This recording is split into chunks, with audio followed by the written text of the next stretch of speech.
ونسلم على رسوله الكريم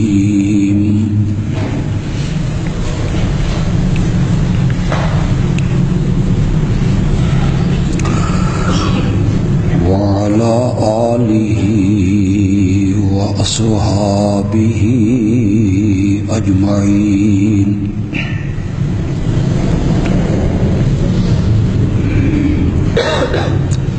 أما بعد فأعوذ بالله من الشيطان الرجيم. بسم الله الرحمن الرحيم.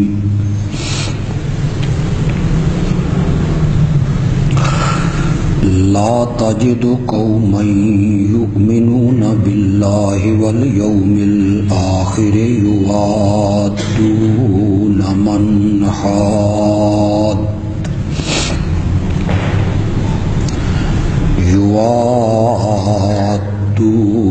من حاد الله ورسوله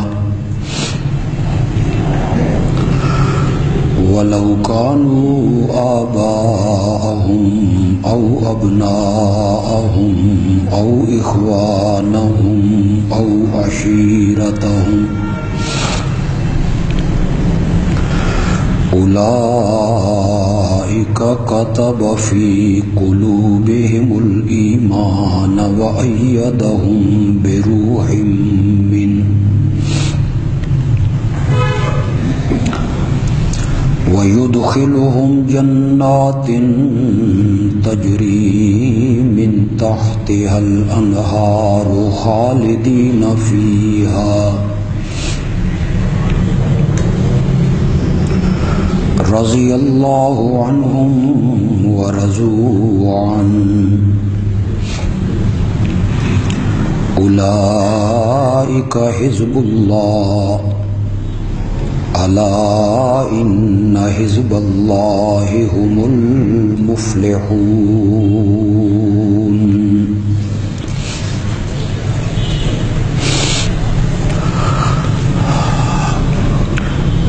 آپ ان لوگوں کو نہیں پائیں گے جو ایمان رکھتے ہیں اللہ پر اور قیامت کے دن پر،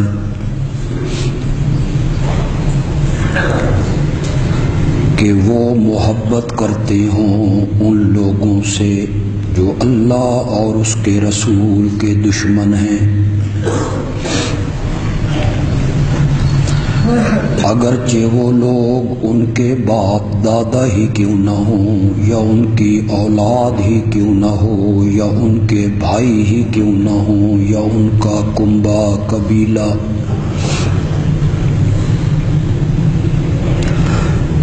یہی لوگ ہیں ان کے دلوں میں اللہ نے ایمان اپنے ہاتھوں سے لکھ دیا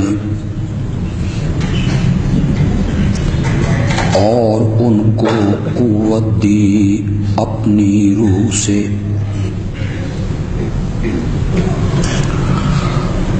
اور انہیں داخل کرے گا ایسے باغات میں جس کے نیچے نہریں بہتی ہیں، ہمیشہ رہنے والے ہوں گے ان باغات میں. اللہ ان سے راضی ہو چکا اور وہ اللہ سے راضی ہو گئے. یہی اللہ کا گروہ ہے. سنو یقیناً اللہ کا گروہ وہی کامیاب ہونے والا ہے. اللہم صلی علی سیدنا و مولانا محمد وعلی آل سیدنا و مولانا محمد وبارک وسلم ثم صلی علیہ.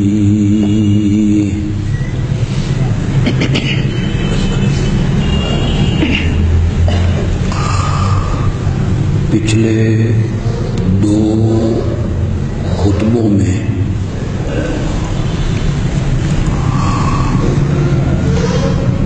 اس حقیقت پر روشنی ڈالی گئی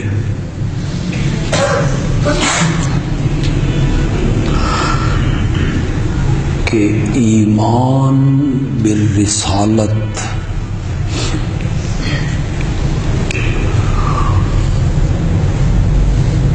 اس کا پہلا تقاضا اور مطالبہ یہ ہے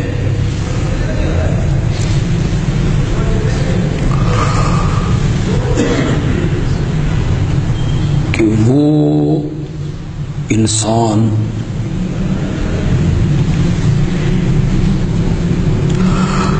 کائنات کی ہر چیز سے بڑھ کے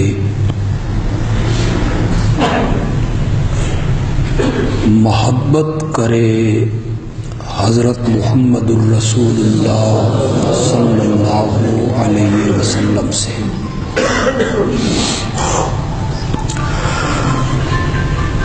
قرآن اور میرے آقا کا فرمان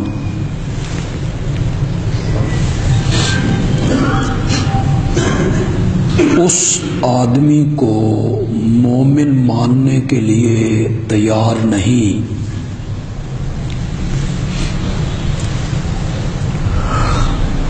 جس کے دل میں محبت مصطفیٰ کا یہ جذبہ نہیں۔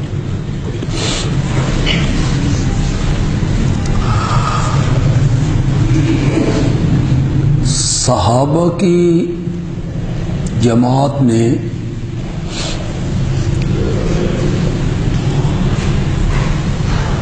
اس محبت نبوی کا عملی نمونہ دنیا کے سامنے پیش کیا تھا۔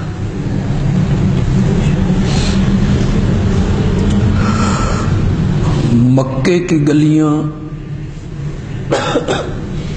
مکے کے چوراہے، عکاظ کے بازار،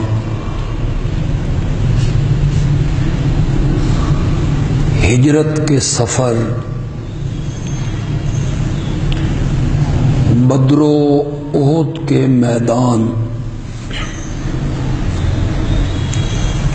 خندق کے حالات، خیبر کی جنگ، حدیبیہ کا سفر، یہ ساری چیزیں اس بات پہ شاہد اور گواہ ہیں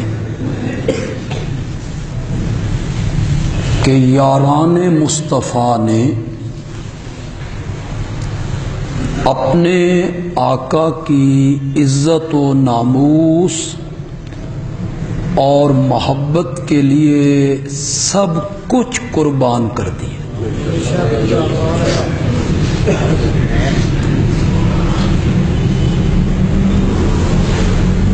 آپ مکے کی 13 سالہ زندگی کو دیکھیں،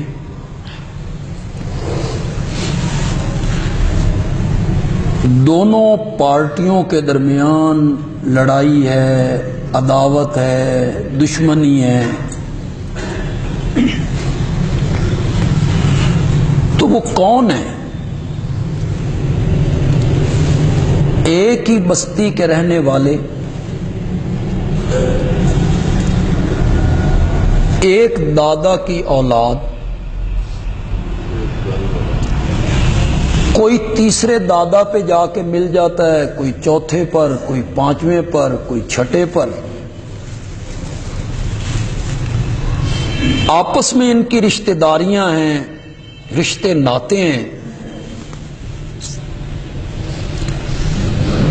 لیکن جو لوگ میرے نبی کے دامن سے وابستہ ہوئے انہوں نے دنیا کی ساری محبتیں میرے نبی کے قدموں پہ نچھاور کر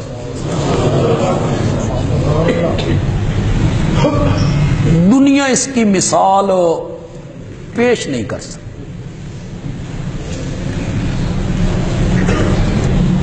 حدیبیہ میں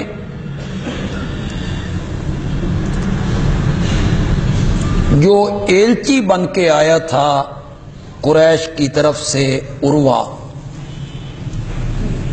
بعد میں انہیں بھی ایمان کی توفیق ملی، انہوں نے واپس جا کے مکے والوں سے کہا کہ میں نے بحیثیت سفیر کے بڑے بڑے ملکوں میں گیا ہوں، بادشاہوں کے دربار دیکھے ہیں، لیکن جو محبت اور الفت اور عقیدت اور پیار میں نے صحابہ میں اس نبی کے لیے دیکھا ہے، میں نے آج تک ایسی محبت کہیں نہیں دیکھی۔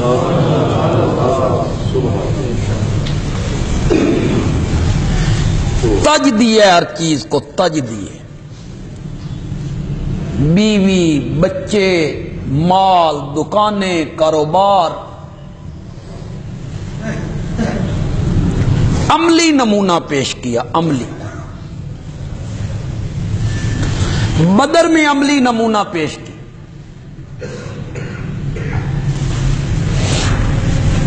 حضرت سیدنا صدیق اکبر رضی اللہ تعالی عنہ، ان کے والد فتح مکہ کے دن تک ایمان قبول نہیں کی۔ 13 سال مکہ کی زندگی میرے نبی کا دست و بازو ہے صدیق اکبر رضی اللہ تعالی، اور امت کا پہلا مومن ہے۔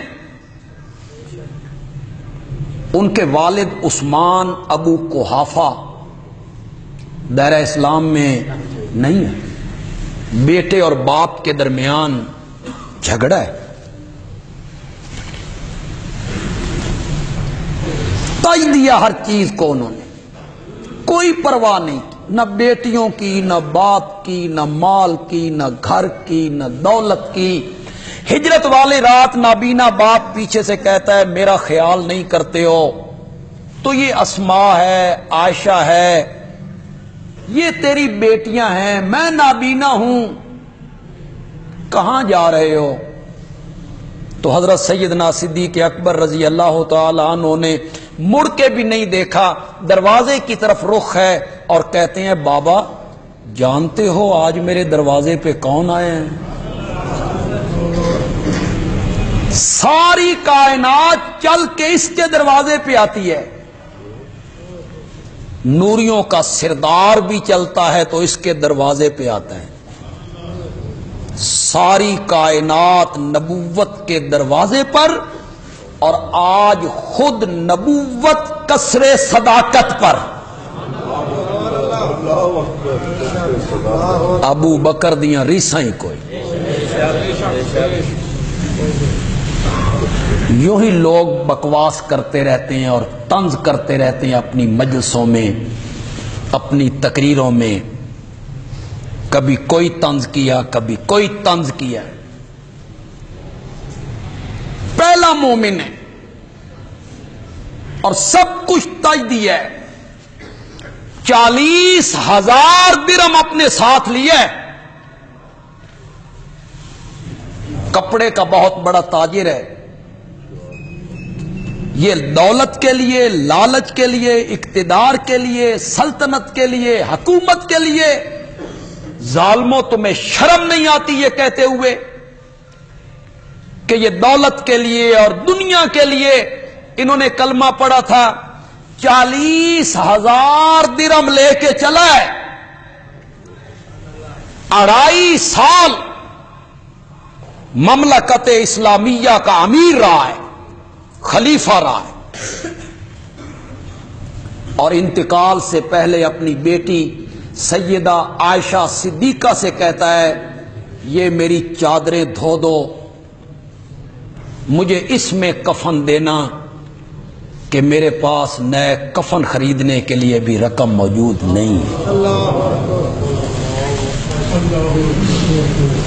اور جب بیٹی نے کہا کہ بابا ایسی کون سی بات ہے کہ پرانی چادروں میں آپ کو کفن دیا جائے، ہم نئی چادریں خریدیں گے، تو یہ جملہ کہہ کے حضرت ابو بکر نے حیران کر دیا، بیٹا نئے کپڑے زندوں کو اچھے لگتے ہیں، مرنے والوں کے لیے نئے کے اور پرانے کے۔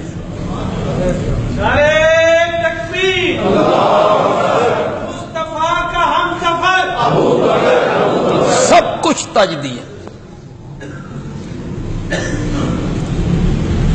جو ابو بکر اپنے کفن کے لیے نئے کپڑے لینے کا روادار نہیں بنتا، اس ابو بکر کا دین یہ کیسے اجازت دیتا ہے کہ قبروں پر ریشمی چادریں چڑھائی جائیں؟ سبحان اللہ سبحان اللہ ماشاءاللہ، اور اسے دین کا حصہ مانا جائے، مزاروں پر چادریں چڑھائی جائیں، غلاف چڑھائے جائیں، اور اسے عقیدت کا نام دیا جائے، اسے محبت کا نام دیا جائے کہ یہ بزرگوں سے محبت ہے اور یہ عقیدت ہے بزرگوں سے۔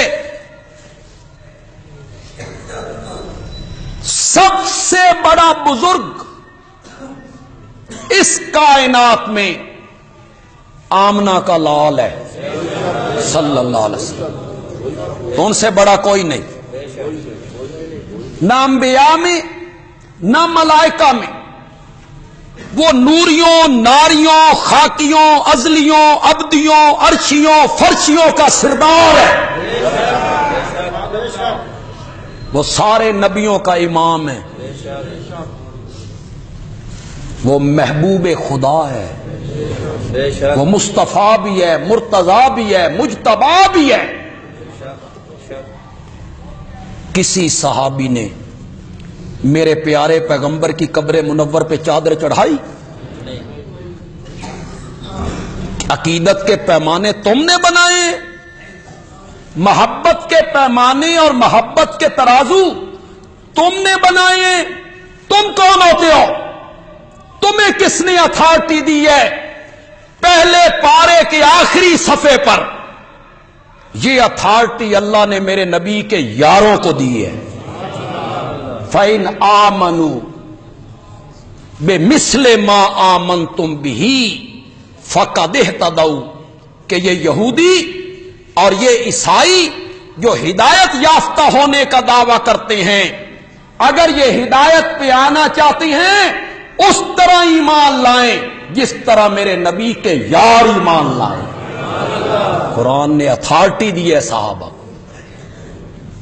معیار میں نہیں ہوں، معیار میرا باپ بھی نہیں ہے، معیار میرا مرشد بھی نہیں ہے، میرا استاد بھی نہیں ہے، میرا بزرگ بھی نہیں ہے، معیار اکابر نہیں ہے، معیار محمد کے یار ہیں۔ انہیں نہیں پتا چلا کہ یہ عقیدت ہے چادریں چڑھانا، پھول ڈالنا؟ مدینے میں پھول نہیں ملتے تھے، مدینے میں دیے اور چراغ نہیں تھے کہ وہ بھی قبر کے سرہانے جلاتے؟ تم نے عقیدت کے معیار بنائے۔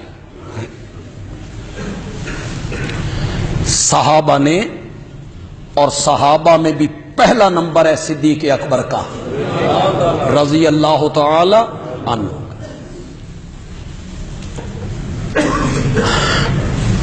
مجھے حیرانگی ہوتی ہے خدا کی قسم، جب لوگ محفلوں میں، مجلسوں میں امت کے اس پہلے مومن کو تنقید کا نشانہ بناتے،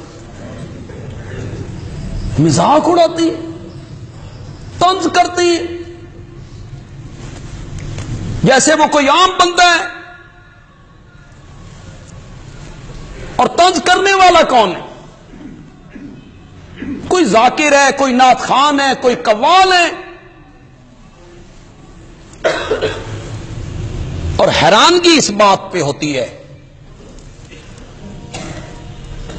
کہ جسے حضرت علی نے میرے نبی کے مصلی کا امام بنایا، ہاتھ پر بیعت کی، کیوں کی بھائی؟ اگر وہ غلط آدمی ہیں، غاصب آدمی ہیں، حضرت سیدہ فاطمہ کا اس نے حق مار لیا تھا، تو حضرت علی رضی اللہ تعالی عنہ نے اس کے ہاتھ پر یہ کہہ کر بیعت کیوں کی تھی کہ جس کو میرے نبی نے میرے دین کا امام بنایا تھا، میں اس ابو بکر کو اپنی دنیا کا بھی امام بناتا ہوں؟ کیوں کہا تھا؟ انہیں نہیں پتا تھا کہ انہوں نے میری بیوی پہ ظلم کیا ہے؟ انہیں نہیں پتا تھا کہ انہوں نے میری بیوی کا دروازہ جلایا ہے، دروازہ توڑا ہے، دھکے مارے ہیں، دربار میں دھکے مارے ہیں؟ کہانیاں گھڑتے ہو، قرآن اٹھاؤ۔ قرآن کہتا ہے محمد الرسول اللہ، کیا معنی ہے؟ محمد اللہ کے، یہ دعویٰ کیا ہے قرآن نے، قرآن نے یہ دعویٰ کیا کہ جس ہستی کا نام محمد ہے صلی اللہ، وہ اللہ کے رسول ہیں، یہ دعویٰ کیا ہے قرآن نے۔ آگے قرآن نے کہا والذین معہ، ماں کا کیا معنی ہوتا ہے؟ ساتھ، معیت، معیت، اور جو لوگ اس کے ساتھ ہیں، اشداء علی الکفار، وہ کافروں پر بڑے سخت ہیں، رحماء بینہم، آپس میں کیا ہیں؟ یہ تو قرآن کہتا ہے، تم کہتے ہو وہ لڑتے تھے، جھگڑتے تھے، ایک دوسرے کو مارتے تھے، گالیاں نکالتے تھے۔ تیری مانوں کہ رب کے قرآن کی مانوں؟ اشداء علی الکفار رحماء بینہم تراہم رکعا سجدا یبتغون فضلا من اللہ۔ کہوں ایک بات، یہ تو قرآن ہے، اللہ اس کی سمجھ عطا کرے، اور سمجھ آ جائے تو بڑی خوبصورت کتاب، مزہ ہی آ جاتا ہے، مزہ ہی آ جاتا ہے، بشرطے کہ سمجھ ہو بندے کو۔ محمد الرسول اللہ دعویٰ ہے، دعویٰ، جس ہستی کا نام محمد ہے صلی اللہ، وہ اللہ کے رسول ہیں، یہ دعویٰ ہے۔ کوئی دعویٰ بغیر دلیل کے ثابت نہیں ہوتا۔ آپ عدالت میں چلے جائیں، دعویٰ کریں، آپ سے گواہ طلب کیے جاتے ہیں، گواہ لاؤ۔ مولا یہ دعویٰ تو نے کیا ہے کہ آمنہ کا لال اللہ کا رسول ہے، اس کی کوئی دلیل؟ فرمایا والذین معہ، جو لوگ اس کے ساتھ ہیں ان کو دیکھو، وہ میرے نبی کی رسالت کے گواہ ہیں، ان کو دیکھو۔ اسے دلیل کے طور پہ پیش کی، کیسے؟ جس کا کلمہ پڑھنے والا صدیق اکبر ہو، وہ خود کتنا سچا ہوگا، یہ دلیل۔ جس کا کلمہ پڑھنے والا فاروق اعظم جیسا عادل ہو، وہ خود کتنا عادل ہوگا، اور جس کا کلمہ پڑھنے والا عثمان جیسا باحیا ہو، وہ خود کیسا حیادار ہوگا، اور جس کا کلمہ پڑھنے والا حیدر کرار جیسا بہادر ہو، وہ خود کتنا بہادر ہو۔ صحابہ کو گواہ بنائے۔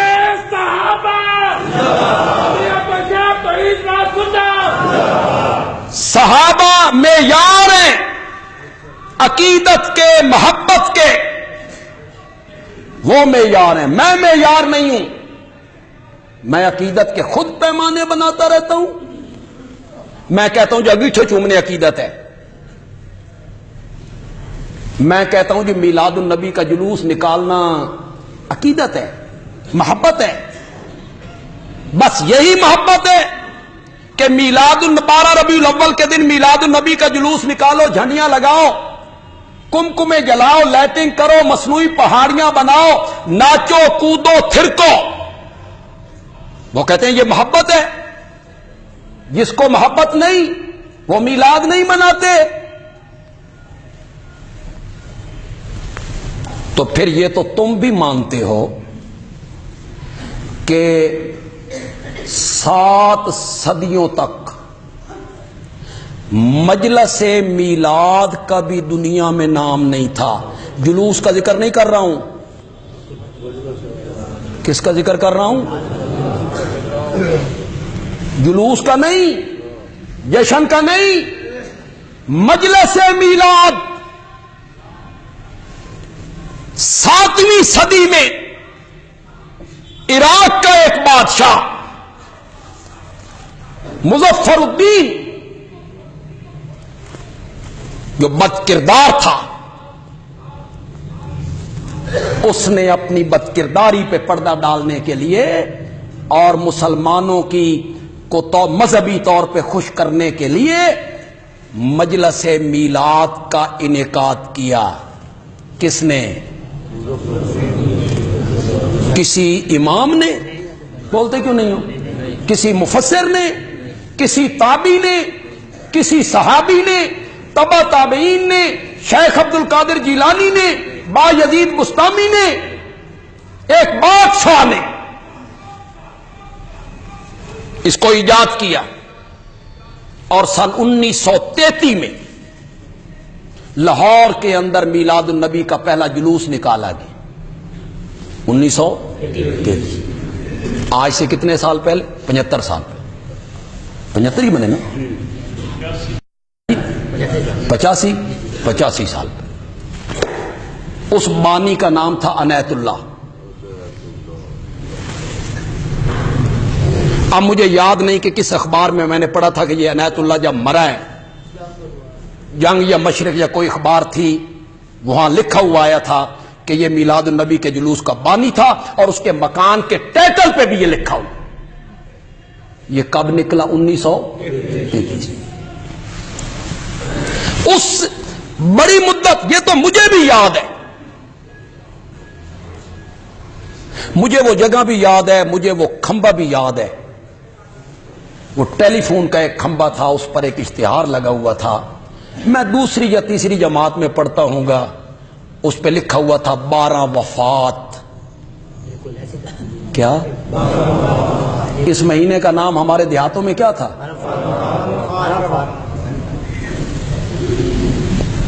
اس نے رنگ بدلا.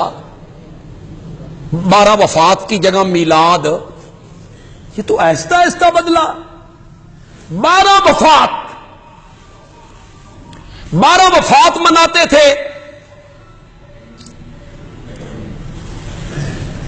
ہمیں دعائیں دو، ہمیں دعائیں دو. ہم نے کہا وفات مانتے نہیں ہو، مناتے کیوں ہو؟ وفات مانتے نہیں ہو، مناتے کیوں ہو؟ تم نے اسے مشرف اسلام کیا، اس کا نام رکھا میلاد النبی، نبی پاک کا پیدا ہونا. اب ہم کہتے ہیں بشر مانتے نہیں ہو. میلاد کیسا؟ کیوں جی؟ جبریل کیڑی تاریخ نو جمیا؟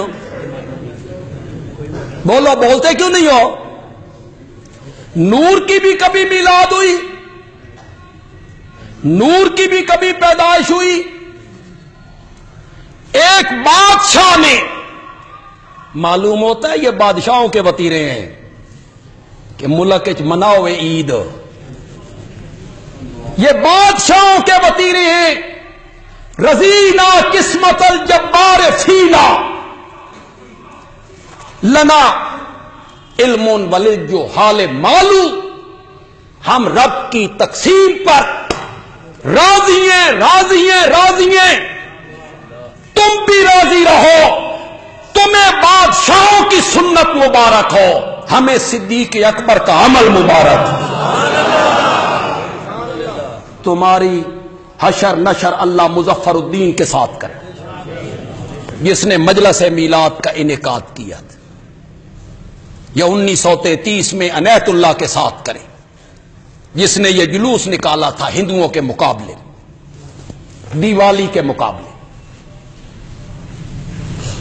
یہ کسی صحابی کی ایجاد نہیں ہے کسی صحابی کی ایجاد، کسی تابعی کی۔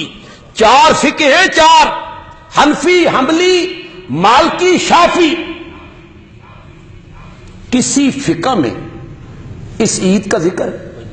جتنے سمجھدار لوگ بیٹھے ہو، جتنے تعلیم یافتہ لوگ بیٹھے ہو، خدا کے لیے غور کرو۔ جتنے بیٹھے ہو لوگ، کوئی سی حدیث کی کتاب اٹھا لو، بخاری، مسلم، ترمذی، ابن ماجہ، نسائی، مشکات، مصنف عبد الرزاق، موطا امام مالک، پھر فقہ کی کتابیں اٹھا لو، نور لزا، قدوری، کنز، شرح وقایہ، ہدایہ، قاضی خان، عالمگیری، بیر الرائق،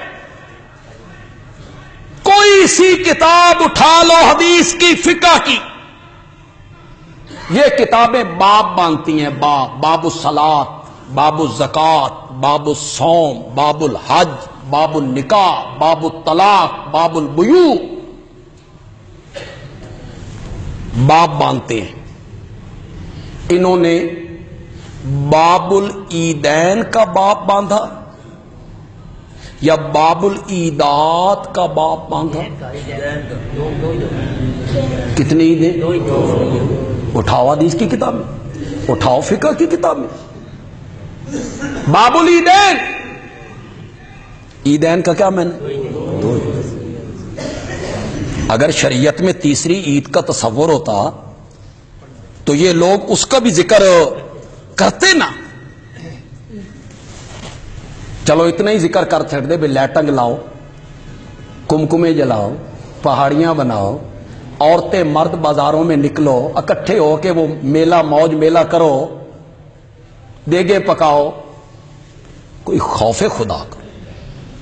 لیکن تعجب مجھے منبر و محراب کے اس وارث طبقے پہ ہے جو اپنے آپ کو اہل حق سے منسوب کرتے ہیں، لیکن اس بدعت کے خلاف وہ آواز نہیں اٹھاتے۔ انہوں نے چپ کے روزے رکھے ہوئے کہ لوگوں کو گائیڈ کرو، لوگوں کو سمجھاؤ کہ دین وہ ہے جس کا ثبوت میرے نبی کے یاروں سے ہے۔ سمجھاؤ لوگوں کو سمجھایا جائے، پیار سے سمجھایا جائے۔ کیوں بھائی؟ یہ جو ہماری عیدیں، 2 عیدیں مسلمانوں کی کون کون سی ہیں؟ عید الفطر، عید الاضحیٰ، یہ خوشی کے دن، دونوں خوشی کے دن۔ پہلا خوشی کا دن یہ ہے کہ شکر روزیاں تو جان چھٹی، یہی یہ ہے کہ یا اللہ تو نے حالت صحت میں اپنی فرما برداری کرنے کی اور روزہ رکھنے کی ہمیں توفیق دی، ہم اس پر شکر کریں، اس پہ خوشی۔ یہ عید ہے۔ دوسری عید ہے عید الاضحیٰ، قربانی والی عید۔ یہ دونوں خوشی کے تہوار ہیں، ہمارے مذہبی تہوار ہیں۔ ان عیدوں پر کیا کرتے ہو؟ بولو۔ نہیں، نہ مکان سجاتے ہو، پہاڑی بناتے ہو، جھنڈیاں لگاتے ہو، کوئی خوف خدا کرو۔ کیا کرتے ہو عید پر؟ کہ رات کو باہر نکلنا ہے، مرد و عورت نے مخلوط اجتماع کرنا ہے، بازار سجانے ہیں، پہاڑیاں بنانی ہیں، جھنڈیاں لگانی ہے، لائٹنگ کرنی ہے، بازاروں میں جھنڈیاں لگا دینی ہے، مارکیٹیں سجا دینی ہے۔ یہی کرتے ہو؟ بولو روزے والی عید یہی کرتے ہو؟ مولا میری عید ہے، میرا مذہبی تہوار ہے، خوشی کا دن ہے، بتاؤ میں خوشی کیسے مناؤں؟ اللہ نے فرمایا پہلے تو 5 مرتبہ میرے دربار میں آتا تھا، اج تیری عید دا دن نے، اج 6 باری آ کے دیکھا۔ یہ ہے عید، یہ ہے شریعت۔ پہلے 5 مرتبہ آتا تھا، آج 6 مرتبہ۔ یہ حقیقی عید ہے مسلمانوں کی۔ گھروں نکلتے مسیح چا، اگلی گل سمجھ جاؤ یار، بازار چو نکلتے مسیح چا، منڈی چو نکل مسیح چا، مارکیٹ چو نکل مسیح چا۔ یہ بڑی عجیب عید ہے، مسیح چو نکل۔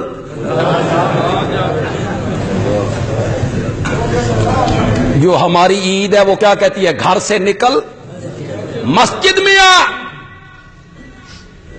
مالا کوئی ناچتے ہوئے، گاتے ہوئے، اچھلتے ہوئے، کودتے ہوئے، تھرکتے ہوئے، نغمے گاتے ہوئے، گانے گاتے ہوئے جاؤں؟ فرمایا نا، آج تیری خوشی کا دن ہے، گھر سے نکل تو تیری زبان پہ ترانہ ہو، اللہ اکبر، اللہ اکبر، لا الہ الا اللہ واللہ اکبر۔ آج تیری خوشی کا، یہ خوشی منانے کا طریقہ بتایا شریعت۔ کوئی ہم مادر پدر آزاد ہیں؟ شریعت نے ہمیں کہا جنہیں مرضی خوشی مناؤ، تم آزاد ہو؟ نہیں، ہم پابند ہیں شریعت کے، خوشی اور غمی منانے میں۔ اور پھر مزے کی بات ہے، اہل علم لوگ میری بات کو سنیں، بہت لطف اٹھائیں گے۔ اللہ نے فرمایا آج تیری خوشی کا دن ہے، تیرا مذہبی تہوار ہے، عید کا دن ہے۔ پہلے میں تجھے بلایا کرتا تھا، حیا والصلاۃ، حیا والصلاۃ۔ آج میں تن بلانا بھی کوئی نہیں، بن بلائے آ جا۔ اذان ہی ختم کر دی۔ تیری خوشی کا دن ہے، میرے بلائے بغیر آ جا۔ تو خوشی منانے کا طریقہ شریعت نے نہیں بتایا، یہی طریقہ ہے جس طرح تم منا رہے ہو۔ جو کام، جو عمل میرے پیارے پیغمبر کی سنت سے ثابت نہیں، اور جو کام صحابہ کی جماعت نے نہیں کیا، آج اس کام کو دین سمجھ کے کرنا فرقہ واریت ہے۔ یہ ہے فرقہ واریت۔ اور دین کیا ہے؟ دین وہ ہے جو قرآن نے بیان کیا ہے، دین وہ ہے جو میرے نبی نے بیان کیا ہے، دین وہ ہے جس پر صحابہ نے عمل کر کے دکھایا۔ حکومت کو چاہیے کہ وہ فرقہ واریت نہ پھیلائے۔ اس ملک کے کروڑوں دیوبندی اور اس ملک کے کروڑوں دیوبندی اور اہل حدیث عید میلاد النبی کے قائل نہیں ہیں، پھر حکومتی سطح پہ کیوں؟ کیا دیوبندی اور اہل حدیث عوام ٹیکس نہیں دیتے؟ ہمارے ٹیکسوں کی رقم سے ایک ایسا کام آپ کروا رہے ہیں جس کے ہم قائل نہیں ہیں، ہم اس کے قائل نہیں۔ میں تاجروں سے بھی کہوں گا، آگے ماننا نہ ماننا آپ کا اپنا فعل ہے۔ یہ میلاد النبی کے نام پہ جو بھکاری ہیں، کشکول اٹھا کے آپ کے پاس آتے ہیں کہ ہم نے جھنڈیاں لگانی ہیں، جھنڈے لگانے ہیں، لائٹنگ کرنی ہے، حصہ ڈالو۔ کوئی حصہ نہیں ڈال، نہیں ڈال، ڈالنا بھی نہیں، اور احساس کمتری کی چادر اتار دو۔ واضح طور پہ کہنا ہے ہم اس کے قائل نہیں ہیں، ہم اس کے قائل نہیں ہیں، ہمارے مسلک میں یہ جائز نہیں ہے، ہم نہیں رقم دیں گے۔ جرأت کا مظاہرہ کر، رقم آپ کی، پیسے آپ کے، جشن ان کا، جبکہ آپ اس کے قائل نہیں ہیں۔ دلیل ہے کون؟ وہ ایک بابا ہے،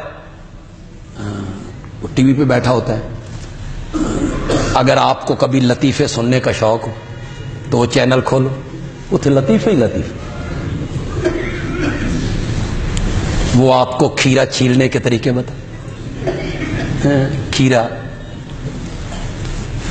دین سارا کھیرے چ آ گیا ہو تو اس کو چھیلنا کس طرح ہے کھیرے کو۔ اس بابا سے کسی نے سوال کیا کہ آپ میلاد النبی کا جلوس نکالتے ہیں، یہ صحابہ نے نکالا تھا، صحابہ نے یہ کام کیا تھا؟ تو بابا جواب میں کہتا ہے اچھا جڑا کام صحابہ نہ کیتا ہوئے وہ نہیں کرنا چاہیے دا، اے صحابہ بریانی کھانے ہوندے سن؟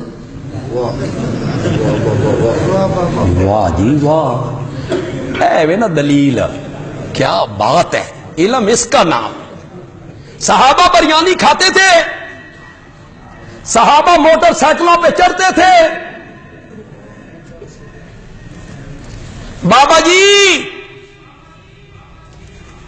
ہم بریانی دین سمجھ کے نہیں کھاتے،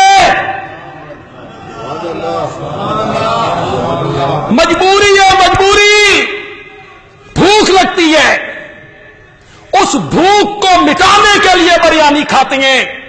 میں ممبر پر دونوں ہاتھ کھڑے کر کے کہتا ہوں ہم بریانی دین سمجھ کے نہیں کھاتے، مجبوری ہے۔ تم ہی کسی دڑے ممبر تے بہ کے آکھ اساں میلاد دا جلوس دین سمجھ کے نہیں کٹ دے، ساڈی مجبوری ہے۔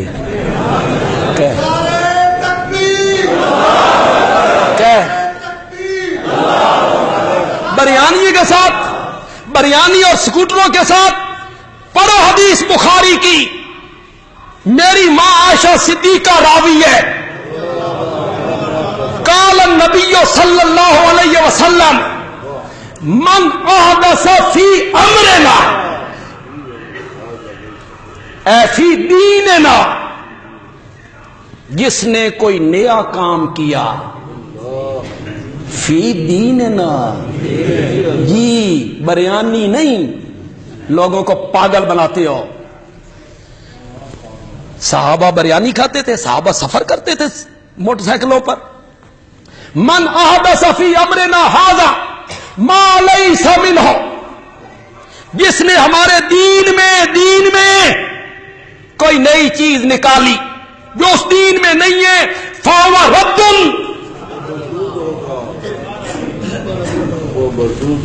میرے نبی نے خود قید لگا دی ہے، من احدث فی امرنا۔ یہ سارے ڈھکوسلے بناتے ہو کہ تم بھی یہ کام کرتے ہو، یہ کام کرتے ہو، یہ کام کرتے ہو، اور کبھی کبھی ہمیں آپ کو بھی ٹاکرے ہوتے رہتے ہوں گے، تو آپ جب منع کرتے ہیں کہ یہ کام نہ کرو، اس کی کوئی دلیل دو، تو کہتے ہیں کرن دی دلیل تو ساڈے کول کوئی نہیں، نہ کرن دی تساں دو۔ واہ، حضور منع کی، صحابہ نے منع کی ہے بھائی میلاد کا جلوس نہ نکالا تھا، کہ تساں دلیل دو، منع دی دلیل دو۔ گجرانوالا میں ایک دفعہ جب ثبوت مانگا گیا تو انہوں نے ایک پمفلٹ لکھا اور اس میں لکھا کہ صحابہ جلوس اس واسطے نہیں کٹتے سن، انہاں کول وقت نہیں سی، انہاں کول مصروف زیادہ سن، انہاں کول وقت کوئی نہیں۔ میں آکھیا اتنا وقت بھی کوئی نہیں بھئی، ساڈے کول تے وقت کوئی نہیں، نکمیوں تسی کر لیا کرو۔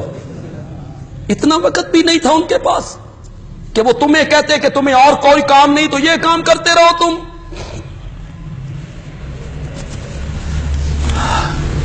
آکے نہ کرن دی دلیل دو۔ میں بالکل کوئی ایسی طنز نہیں کرنا چاہتا، صرف آپ کو سمجھانے کے لیے کہنا چاہتا ہوں۔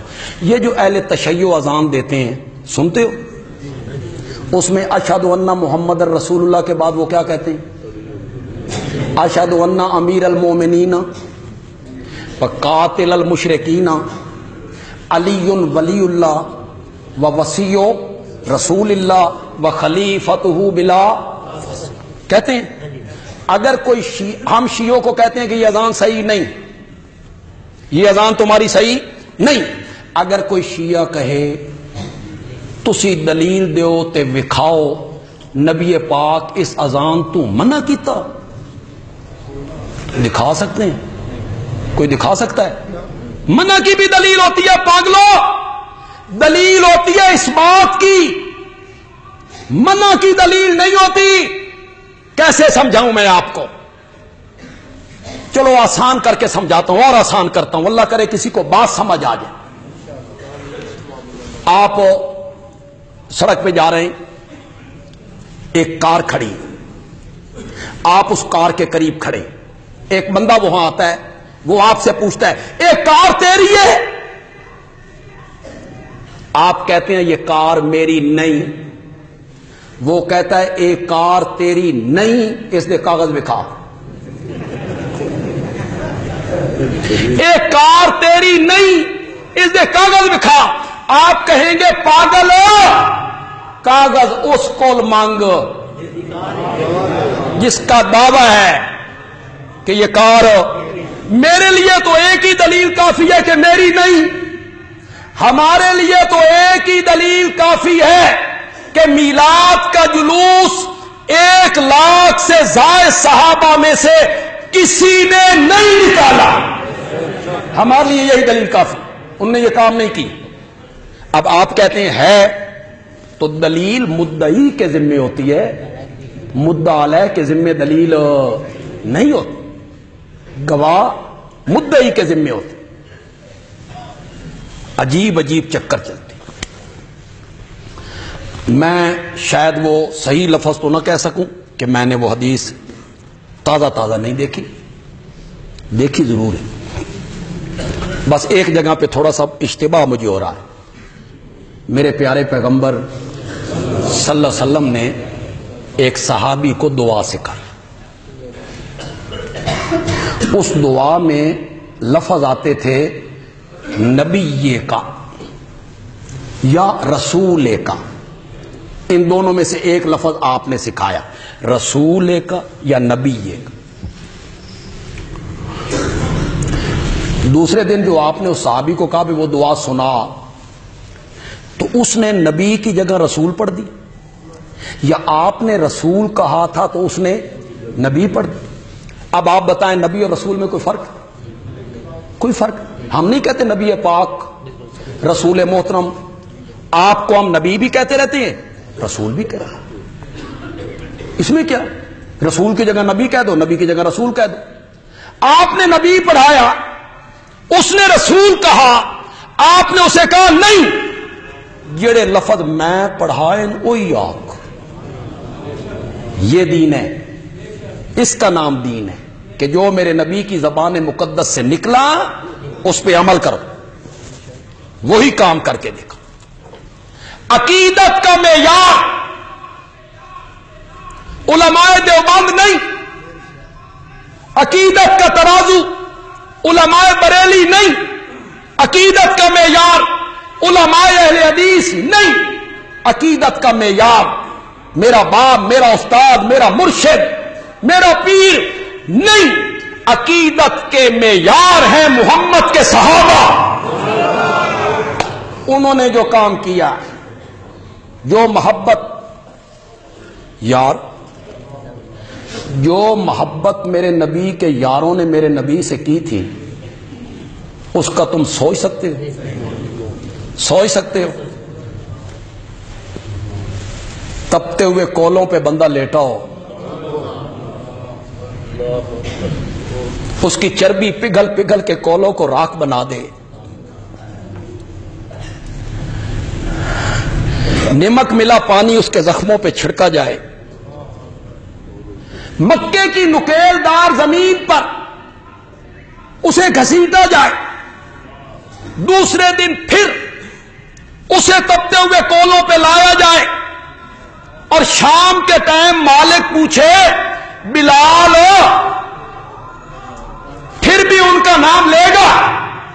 اور بلال مسکرا کے کہے ان کو ماننے کا جتنا مزہ آج آیا ہے نا آج تک آیا ہی نہیں. کون مثال پیش کرے؟ کون مثال پیش کر سکتا ہے؟ عشق و محبت میں وہ کامل ہیں. ان سے بڑھ کر اگر کوئی محبت کا دعویٰ کرتا ہے تو جھوٹا ہے. سب سے بڑھ کر میرے نبی سے اگر کسی نے محبت کی ہے تو وہ میرے نبی کے یار ہے. دنیا مثال نہیں پیش کر سکتی. اور مرد تو مرد رہ گئے. جس عورت کو ہم صنف نازک کہتے ہیں، جس عورت کو اس لیے قبرستان جانے کی اجازت نہیں کہ اس میں حوصلے کی کمی ہوتی، اور جس عورت کو اس لیے طلاق دینے کی اجازت نہیں کہ اس کے اعصاب مضبوط ہو نہیں ہوتے. ہوں تو خیر مردوں دے بھی کوئی نہیں. چھوٹی جی گل ہوئی تو 700 طلاق. تیرے سپرد طلاق کی تھی کس لیے؟ کہ تیرے اعصاب کیا ہیں؟ ذرا سوچ وسیع ہے. عورتوں دے ہاتھے چوندی تے اسا سارے رنڈے ہونا آئی. وہ تو تھوڑی جی گل ہونا کہ چل طلاق. یہ تو مردوں کے ہاتھ میں دی ہے. ذرا اعصاب مضبوط ہے، سوچتا ہے، مستقبل کو دیکھتا ہے. تو طلاق کوئی اچھی چیز نہیں ہے. نوجوانوں سوچ سمجھ کے فیصلے کیا کرو، غور فکر کے ساتھ، مشورے کے ساتھ. صنف نازک کہتے. مدینے میں خبر پہنچی کہ آقا عود میں شہید ہو. یہ ہند نکلی، ہند. اس خبر کو سن کے نا گھر میں بیٹھ نہیں سکی،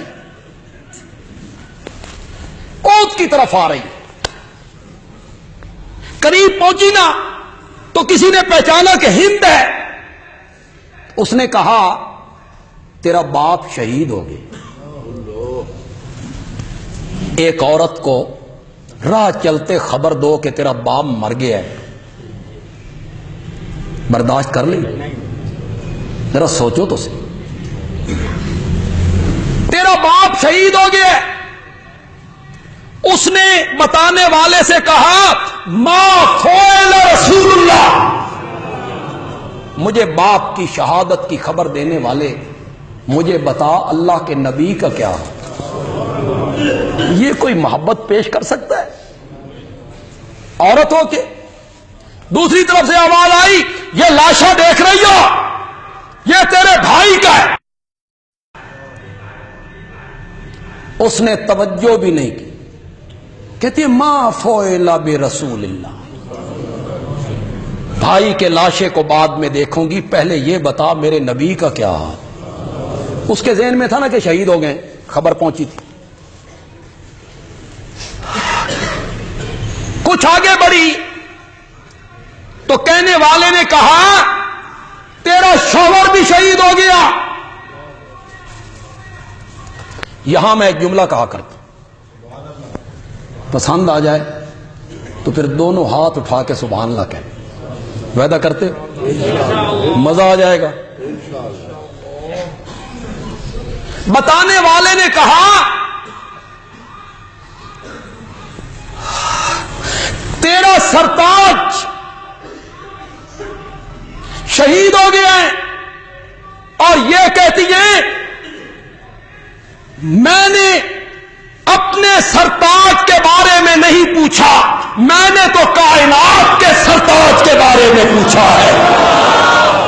بتا کائنات کے سرتاج کا کیا حال ہے. پھر بتانے والے نے کہا تیرا یہ بیٹا بھی شہید ہو گیا. باپ بھی، بھائی بھی، شوہر بھی، بیٹا بھی. اور یار سوچو تو صحیح، کچھ رہ گیا؟ چھت اڑ گئی، بازو کٹ گئے، سہارے ٹوٹ گئے، سہاگ اجڑ گیا. وہ ایک ہی سوال کر رہی ہے ما فعل رسول اللہ. اللہ کے نبی کا کیا حال ہے؟ بتانے والے نے کہا الحمدللہ خیریت سے ہیں، فرمایا مجھے دکھاؤ، میں دیکھنا چاہتی ہوں۔ صحابہ اس جگہ پہ لے گئے، اس نے میرے نبی کے چہرے پر انوار کو دیکھا اور دیکھنے کے بعد ایک جملہ کہا، کل مصیبت بعدک جلل، اگر آپ سلامت ہیں تو کسی کے مرنے کا کوئی غم نہیں ہے۔ ایسی مثالیں کہاں سے لاؤ گے؟ عقیدت کا معیار اور محبت کا معیار وہ کون ہے؟ بولو، زور سے بولو۔ صحابہ نے جو کام کیا وہ ہے محبت، یہ نہیں جو میں نے کیا، آپ نے کیا اور ہم اسے محبت کا معیار بنا لیں۔ سب سے زیادہ قربانی میرے نبی کی محبت میں اور دین کی محبت میں اور اللہ کی توحید کی محبت میں وہ پیش کی تھی تو کس نے پیش کی تھی؟ صحابہ نے پیش کی۔ بدر اس پر گواہ ہے، اپنوں کے درمیان جنگ ہو رہی، بس حضرت صدیق اکبر کی بات چھڑی تھی تو ان کے متعلق ایک بات کہہ کے ختم کرتے۔ ان کے بیٹے عبد الرحمان بدر میں ابو جال کے جھنڈے کے نیچے تھے، یہ ادھر ہیں، عبد الرحمان ادھر، سکا بیٹا۔ بعد میں اللہ نے انہیں بھی ایمان کی توفیق دی۔ حضرت ابو بکر کے سارے بیٹے صحابہ، حضرت ابو بکر کی ساری بیٹیاں صحابی، حضرت ابو بکر خود صحابی، ان کی اہلیہ صحابی، ان کے والد بھی صحابی، ان کی ماں بھی صحابی۔